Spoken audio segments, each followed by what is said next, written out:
अस्सलाम वालेकुम viewers, welcome to my channel, welcome to another video. आज की वीडियो में हम बात करने वाले हैं ऐसी ग़िज़ाओं के बारे में जो आपको सर्दी में लाजमी इस्तेमाल करने चाहिए।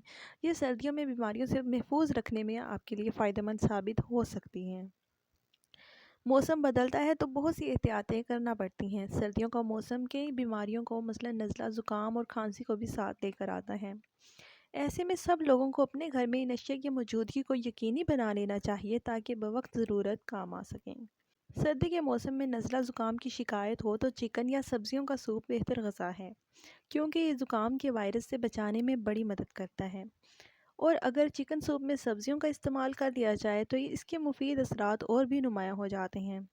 चिकन काफ़ी हल्की ग़िज़ा में शुमार होती है, लेकिन ये आपको वो तमाम प्रोटीन मुहैया करती है जिसकी आपके जिस्म को ज़रूरत है।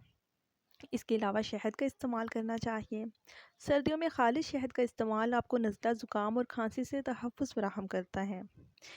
इसके अलावा ये बहुत से दूसरे फ़वाइद भी पहुंचाता है।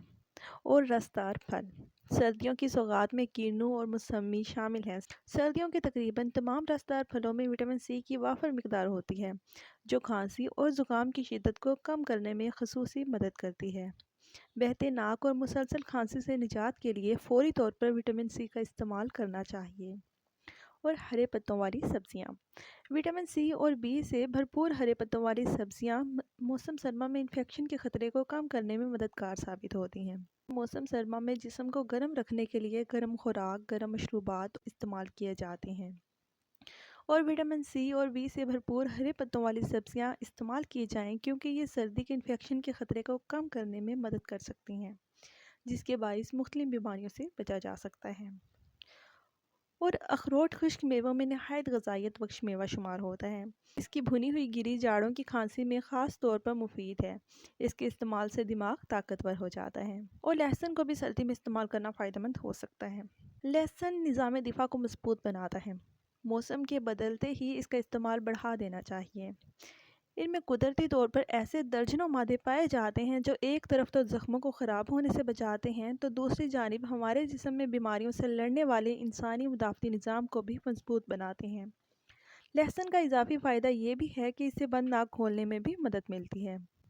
और मछली की मुनासिब मिकदार रोज़ाना इस्तेमाल करने से ऐसे मादों की मिकदार बढ़ जाती है जो ज़ुकाम के वायरस को हमारे जिस्म से निकाल बाहर करने में मददगार साबित होते हैं। और काली मिर्च भी सर्दियों के मौसम में आपको नज़ले, ज़ुकाम और खांसी समेत कई तरह की बीमारियों से बचाने में मदद कर सकती है। अगर पीसी काली मिर्च को कुटी हुई अदरक और सिरके में मिलाकर इस्तेमाल किया जाए तो ये दवाओं की तासीर बढ़ाने में भरपूर किरदार अदा करती है। और गले की तकलीफ़ में अदरक वाली चाय का इस्तेमाल हमारे यहाँ आम है। अदरक में ऐसे मुरक्कबात वाफिर होते हैं जो ज़ुकाम का बाइस बनने वाले तमाम वायरस को निशाना बनाते हुए खांसी और ज़ुकाम की शिद्दत में नुमायाँ कमी करते हैं। और इसके अलावा सेलेनियम वाली ग़िज़ाएँ, सेलेनियम वो अंसर है जो हमारे इम्यून सिस्टम को मजबूत बनाता है, जबकि मुनासिब मिकदार में इसका रोज़ाना इस्तेमाल ऐसे मादों की मिकदार को बढ़ाता है जो ज़ुकाम के वायरस को हमारे जिस्म से निकाल बाहर करने में मददगार होते हैं। बादामों में सेलेनियम की वाफिर मिकदार मौजूद होती है। तो इस वीडियो को यहीं एंड करते हैं। इंशाल्लाह नेक्स्ट वीडियो में बात होगी एक नए टॉपिक के साथ। खुश रहें, आबाद रहें। अस्सलाम वालेकुम।